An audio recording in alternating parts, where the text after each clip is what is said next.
నమస్తే, welcome to Leo. మనతో ఉన్నారు సీనియర్ జర్నలిస్ట్ డివి శ్రీనివాస్ గారు. సార్ నమస్తే. నమస్తే.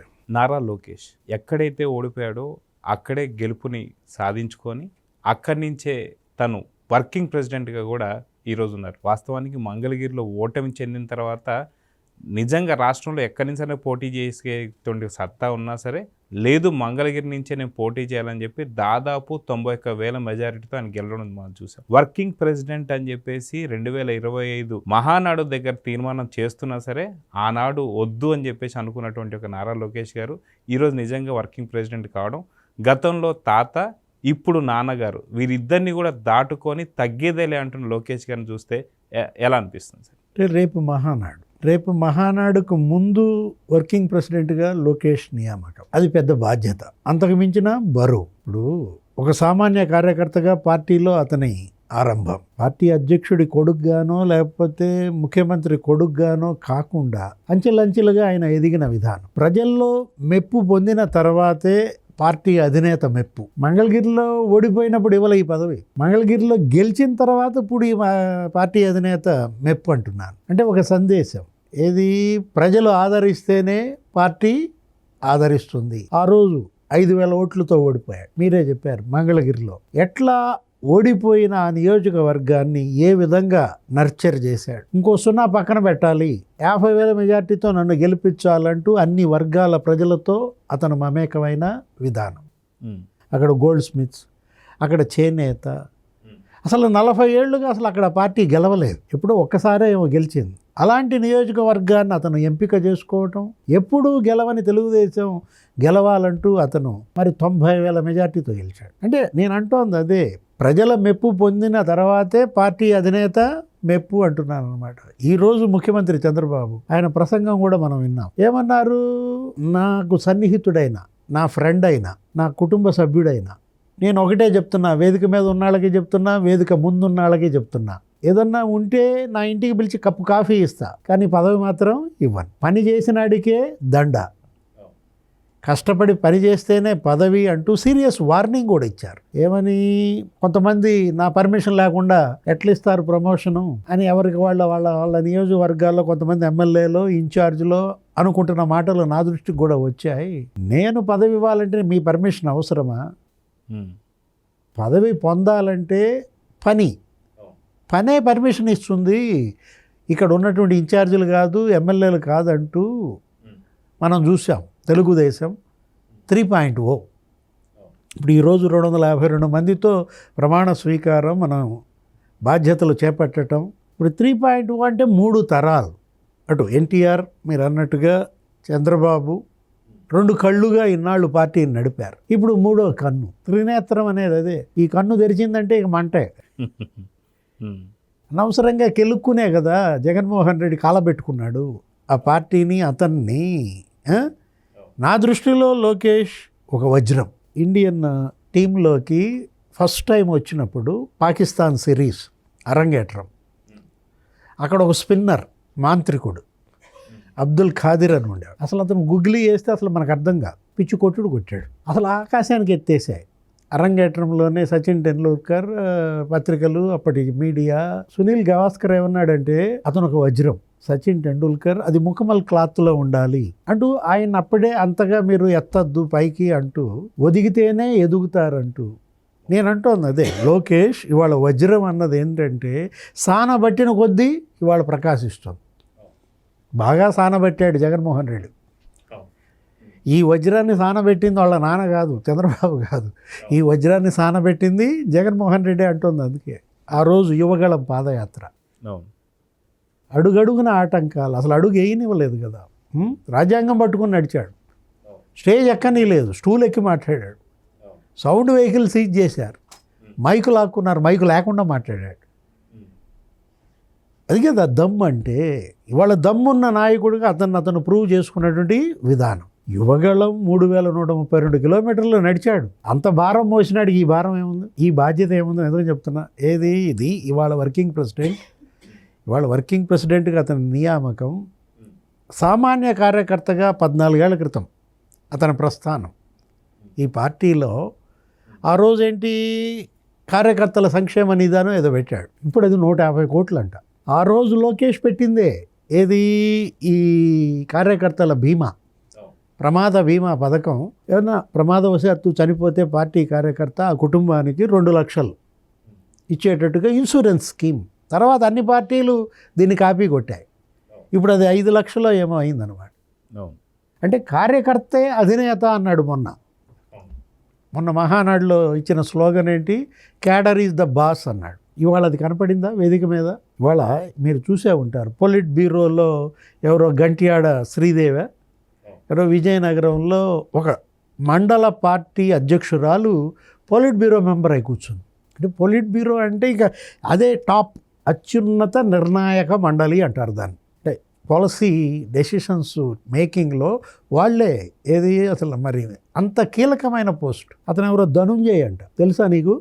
ఎప్పుడన్నా చూసావా? చూడలేదు. అంటే ఒక సామాన్య క్లస్టర్ ఇన్ఛార్జ్, మంగళగిరిలో పనిచేస్తాడంట ఒక క్లస్టర్ ఇన్ఛార్జ్. అతని పనితీరు ఇవాళ దండ. ఏ దండ? అప్పట్లో ఎప్పుడో అనుకునేవాళ్ళు ఏదో రాజరికంలో రాజును ఎంపిక చేసుకోవడానికి ఏనుగే వచ్చి దండ ఇసిరేదంట. జనంలో ఉన్నాడు మెడలో దండ పడితే వాడు రాజు అయిపోయేవాడు. అట్లా ఒక క్లస్టర్ ఇన్ఛార్జ్ ధనుంజయ్ ఇవాళ మరి పొలిట్ బ్యూరో మెంబర్. అంటే కష్టపడి పనిచేసేవాడికి ఈ పార్టీలో అత్యున్నత పదవులు ఎలా దక్కుతాయి? అప్పుడు ఎన్టీఆర్ అయినా అదే, చంద్రబాబు అయినా అదే. అసలు లోకేష్ అయితే ఇంకో అడుగు ముందుకేసి ఏంటి, ఇవాళ ఎవరైనా సరే 2 టర్మ్స్ కన్నా ఎక్కువ పనిచేయకూడదు ఒక పోస్టులో. 3rd టర్మ్ ఆ పోస్ట్ కాకుండా వేరే పోస్ట్ తీసుకోవాలి.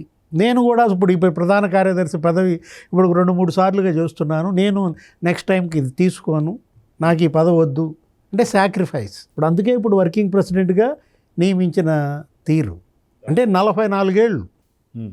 అవును. ఇప్పుడు ఈ పార్టీ వయసు ఎంతో అతని వయసు అంతే, 2 ఈక్వలే. ఏది లోకేష్, తెలుగుదేశం సైమల్టేనియస్గా ఎలా ఎదిగాయి. ఇప్పుడు తెలుగుదేశం పార్టీ ఇవాళ 44 ఏళ్లలో ఇవాళ మరి దగ్గర 24 ఏళ్ళుగా అధికారంలో ఉందంటే అంటే ప్రజల గుండెల్లో ఆ పార్టీ ఎలా ముద్రేసుకుపోయింది, ఆ జెండాతో ఎలా కనెక్ట్ అయ్యారు. Connectivity secret of the success. ఇవాళ ఏంటి, అటు ఎన్టీఆర్ అయినా ఆయన చైతన్య రథయాత్ర అంటూ అప్పటికి ఆయన టైం తక్కువ ఉంది, సంవత్సరంలో ఎలక్షన్, 9 నెలల్లో జుట్టుముట్టాడు, 25,000 కిలోమీటర్లు రథయాత్ర చేశాడు, కనెక్ట్ అయిపోయాడు జనంలో. ఎన్టీఆర్ అనమాట. అక్కడే తినటం, అక్కడే స్నానం చేయటం, వాళ్ళ దగ్గరే పడుకోవటం, వాళ్ళల్లో ఒకటిగా ఎన్టీఆర్. ఇది కూడా అదేగా యువగళం పాదయాత్ర. అంటే అటు ఎన్టీఆర్ని ఇటు చంద్రబాబుని ఇద్దరిని తనలో ఆవాహయామి. ఏమంటావు? నాకు అసలు లోకేష్ నేను అప్పుడప్పుడు అసలు ఎస్టిమేట్ వేయలేకపోతున్నా. అంటే వాళ్ళ తాతనైనా ఎస్టిమేట్ వేసేవాడిని కానీ ఈ అబ్బాయిని ఎస్టిమేట్ వేయలేకపోతున్నా. ఎప్పుడు ఎన్టీఆర్ లాగా ప్రవర్తిస్తాడో, ఎప్పుడు చంద్రబాబు లాగా ప్రవర్తిస్తాడో. కాసేపేమో వినయ సంపన్నుడిగా మోడీ ముందు చూసే ఉంటారు మీరు. అసలు ప్రధాని మోడీ మరి అందరినీ చూస్తుంటాడు, ఇంతమంది రాజకీయ నాయకులు, ఇప్పుడు 12 ఏళ్లుగా ప్రధానిగా ఉన్నాడు. ఎవరినన్నా ఇంటికి పిలిచి డిన్నర్ ఇచ్చాడా ఫ్యామిలీతో? లోకేష్ని ఎందుకు పిలిచాడు? 2 సార్లు, అది కూడా. అవును. అంటే తిట్టాడు కూడా. ఏంటి ఎన్ని మాట పిలవాలి నేను డిన్నర్కి, ఫ్యామిలీతో రమ్మన్నాను కదానో ఏదో కేకలేసినట్టున్నారు ఆ మధ్య కూడా. వెళ్ళాడు. అంటే ఇక్కడ ఏంటి నేను అంటోంది అదే, అటు ఎన్టీఆర్ ఇటు చంద్రబాబు, ఈయన ఆలోచన ఆయన ఆవేశం త్రినేత్రం అన్నమాట. ఇప్పుడు ఒకటి అతను అటు పార్టీపై పట్టు సాధించిన విధానం, ఆత్మీయ సమావేశాలు, ఆత్మీయ వింద. ఇప్పుడు ఎమ్మెల్యేలతో పిలుస్తూ వాళ్ళ కుటుంబ సభ్యులతో, కొడుకేవో ఎమ్మెల్యేలందరితో ఫ్యామిలీ మెంబర్స్తో ఆత్మీయ విందు సమ్మేళనం, తండ్రి ఏమో అక్షంతలు. మరుసటి రోజు వెళ్ళి ఆయన ఒక కవర్ ఇస్తాడు, సీల్డ్ కవర్, ప్లస్లు మైనస్లు. వీళ్ళు వణుకుతా అది ఓపెన్ చేసుకుని ఎమ్మెల్యేలు ఏంటి అంటే ఒకటి వాళ్ళ మైనస్లు ఏమైనా ఉంటే చక్కదిద్దుకోవాలి, సరిదిద్దుకోవాలి, రేపటి ఎన్నికలకి సంసిద్ధం కావాలి. లేదు మార్పు రాకపోతే ఇక బీఫామ్ ఇచ్చే ప్రసక్తే లేదు, తేల్చి చెప్పేశారు. ఎవరైతే ప్రజల్లో ఉంటారో అదే అంటోంది కనెక్టివిటీ. అసలు ఈ పార్టీ యొక్క బ్యూటీ అనాలా, బ్యూటీ ఆఫ్ తెలుగుదేశం. అసలు కార్యకర్త చనిపోతే పాడి మోసే అధ్యక్షుడిని చూసావా? చంద్రబాబు నాయుడు గారిని చూసాను. అసలు దేశంలో ఏ పార్టీలో అయినా సరే అరే అసలు మెడ మీద కత్తి పెట్టితే జై చంద్రబాబు అనే కార్యకర్తను చూసావా? కోసి పారేశారు. కోసి పారేసిన ఆ గొంతు జై చంద్రబాబు అనే. అరే ఇప్పుడు తల పగల కొడితే రక్తం ఓడుతూ పోలింగ్ బూత్ వదిలి రాని మహిళా కార్యకర్త, పోలింగ్ ఏజెంట్ మంజుల. అంటే ఇప్పుడు ఒకటి ఏది, ఇప్పుడు ఆ రోజు పోలీసులు అడ్డుకుని నామినేషన్లు కూడా ఎన్నికపోతే స్థానిక సంస్థల ఎన్నికల్లో తొడగొట్టి మీసం తిప్పి నామినేషన్ వేసిన తాత ఇది అంజిరెడ్డి తాత ఏదో అన్నారు. అంటే ఈ పార్టీకి ఉన్నటువంటి బలం అనాలా, ఈ పార్టీకి ఉన్నటువంటి క్యాడర్ ఈజ్ ద బాస్ అంటే అదే. Manjula is the boss, Chandraiah Yadav is the boss, Anjireddy తాత ఈజ్ బాస్. అంటే ఇది ఒట్టి రబ్బర్ స్టాంపే. ఏది చంద్రబాబు ఇవాళ పార్టీ అధినేత, ముఖ్యమంత్రి, ఏదైనా ఇవాళ వర్కింగ్ ప్రెసిడెంట్గా లోకేష్ నియామకం, ఆయన మీద బాధ్యతలు ఒకటి తగ్గించినట్టు. ఎవరు ఇప్పుడు ఇన్నాళ్ళు మోసాడు చంద్రబాబు, 12 ఏళ్లే ఎన్టీఆర్ ఈ పార్టీని నడిపింది. ఆ తర్వాత మరి ఇప్పుడు మనం చూసాం 32 ఏళ్లుగా మోస్తూనే ఉన్నాడు, ఇంకా మోస్తానే ఉన్నాడు. మంచి మోతగాడు అది కాదనం చంద్రబాబు. ఇప్పుడు కొమ్ము కాస్తున్న కొడుకు, భుజం పంచుకుంటున్న కొడుకుగా ఇవాళ ఇతని పైన అటు ప్రభుత్వ బాధ్యత ఉంది, ఇటు పార్టీ బాధ్యత ఉంది. అటు మంత్రిగా నిన్న చూసావు కదా గూగుల్ డేటా సెంటర్ శంకుస్థాపన, గ్రౌండ్ బ్రేకింగ్. అది అసలు ఒక హిస్టారికల్ బ్రేకింగ్ అంటున్నాడు. గూగుల్ డేటా సెంటర్ని అతను ఎలా తీసుకొచ్చాడు, అసలు అక్కడెక్కడ ఎవరెవరిని కలిశాడు, కేంద్రాన్ని ఎలా ఒప్పించాడు, ఇవాళ గ్రౌండ్ బ్రేకింగ్కి ఎలా దారి తీసింది. అశ్విని వైష్ణవ్ కేంద్ర మంత్రి లోకేష్ అన్న అంటున్నాడు. ఇప్పుడు లోకేష్ ఆయన్ని వైష్ణవ్ అన్న అంటాడు. ఇతను 44, అతను 55, కానీ అతనే ఇతన్ని లోకేష్ అన్న అనే పరిస్థితి. అంటే ఒకటి ఇక్కడ మనం తీసుకోవాల్సింది, చూడాల్సింది, లోకేష్ అంటే ఒక ముఖ్యమంత్రికి మనవడు, ఒక ముఖ్యమంత్రికి కొడుకు అయినా కూడా ఆ ఎదుగుదల, ఆ ఒదుగుదల అది కదా ఇవాళ అతన్ని పెంచింది. ప్రజల్లోకి అతన్ని మరి ఇవాళ మరి మెప్పించింది కూడా అదే కదా. మంగళగిరి శాసనసభ్యుడిగా కానీ, లేకపోతే ఇప్పుడు మంత్రిగా కానీ, దేశంలో అటు హెచ్ఆర్డి ఇటు ఐటీ మంత్రి ఒక్కడే, 2 శాఖలు ఈయన ఒక్కడే చూస్తోంది లోకేష్. దాని ఫలితమే మనం చూసాం. ఈ ఇన్వెస్ట్మెంట్స్ అసలు ఇవాళ మరి 23 లక్షల కోట్ల పెట్టుబడులు వచ్చాయంటే 23 నెలల్లో నెలకి 1 లక్ష కోట్ల పెట్టుబడులు టార్గెట్గా పెట్టుకున్నాడు.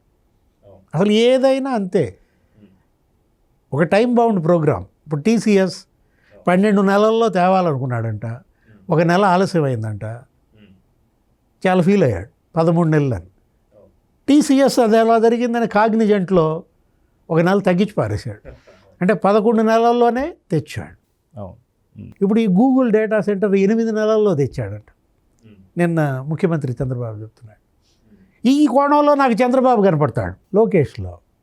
అసలు అర్థం కావట్లేదు లోకేష్ అంటుంది. అందుకే జగన్ ఫోటో చూపించు, ఉగ్ర రూపస్య అంటే ఏంటి, రెడ్ బుక్. ఇప్పుడు నిన్న మాట్లాడుతూ ఆయన ఏమన్నాడు, ఇప్పటిదాకా ఒక లెక్క, ఇకపై ఒక లెక్క అనేది అన్నాడు. అంటే సీమ బిడ్డ కదా, వాళ్ళు ఎక్కువగా లెక్క చెప్తుంటారు, లెక్క చెల్లిస్తుంటారు. అంటే ఏదైనా వాళ్ళకు ఒక లెక్క ఉంటుందిలే, అంటే లెక్కలు మాస్టర్ అయిపోయాడు. ఇప్పటిదాకా ఒక లెక్క, ఇకపై ఒక లెక్క అంటే నాకు అర్థమైంది, నేను అనుకున్నది ఏంటంటే, ఓహో ఇప్పటిదాకా 23 లక్షల కోట్ల పెట్టుబడులు తెచ్చాం, ఇంకా పైన ఇంకా 46 లక్షల కోట్ల పెట్టుబడులు తెస్తాను. లేదు ఇప్పటిదాకా మరి ఇన్ని ఉద్యోగాలు, జాబ్ క్రియేషన్ చేశాను, ఇకపై ఇంకో లెక్క, ఇంకా ఎక్కువ జాబ్స్ క్రియేట్ చేస్తాను, అదే మెగా డిఎస్సి 16,000 పోస్టులు, ఈసారి ఇంకా ఎన్ని మెగా డిఎస్సీలు పెట్టాలి, లేదా జాబ్ క్యాలెండర్ 10,000 పోస్టులు, ఈసారి ఇంకా ప్రతి ఉగాదికి ఎన్ని జాబ్ క్యాలెండర్లు తేవాలి, ఈ లెక్క అనుకున్నా. ఆ లెక్క కాదంట. ఎవరో ఫోన్ చేశారు వైసీపీ వాళ్ళు, అరే నాయన మా లెక్క వేరు, ఇప్పటిదాకా జరిగిన అరెస్టులు ఒక లెక్క, ఇకపై అరెస్టులు ఇంకో లెక్క అని మీనింగ్ వాళ్ళు తీసుకుంటున్నారు. ఇప్పటిదాకా అమలు చేసిన రెడ్ బుక్ ఒక లెక్క, ఇకపై అమలయ్యే రెడ్ బుక్ ఒక లెక్క అంటే ఇక మీ ఇష్టంరా బాబు అన్న. ఏదైనా వర్కింగ్ ప్రెసిడెంట్ మామూలు వర్కింగ్ కాదు. అవును. సో చూద్దాం సార్, ఖచ్చితంగా నారా లోకేష్ గారు ఎవరైతే ఉన్నారో ఆయన వారసత్వంగా వచ్చింది కాదు, ఆయన తన పని తనకున్నటువంటి ఒక కమిట్మెంట్ ద్వారానే గతంలో కూడా మనం చూసాం, పునర్వికకు సంబంధించి కావచ్చు, లేదా వైసీపీ కార్యకర్తలకు చేసినటువంటి హెల్ప్ కావచ్చు, ఇవన్నీ కూడా చూసుకుంటే తాత తండ్రి కన్నా మించి కాబోతున్నాడా, నిజంగా తగ్గేదలే అని చెప్పేసి అంటున్నాడు నారా లోకేష్ అంటే అవునని వినిపిస్తుంది. సో చూద్దాం సార్ ఏం జరగబోతుంది. నమస్తే. Please subscribe to Leo News for more videos.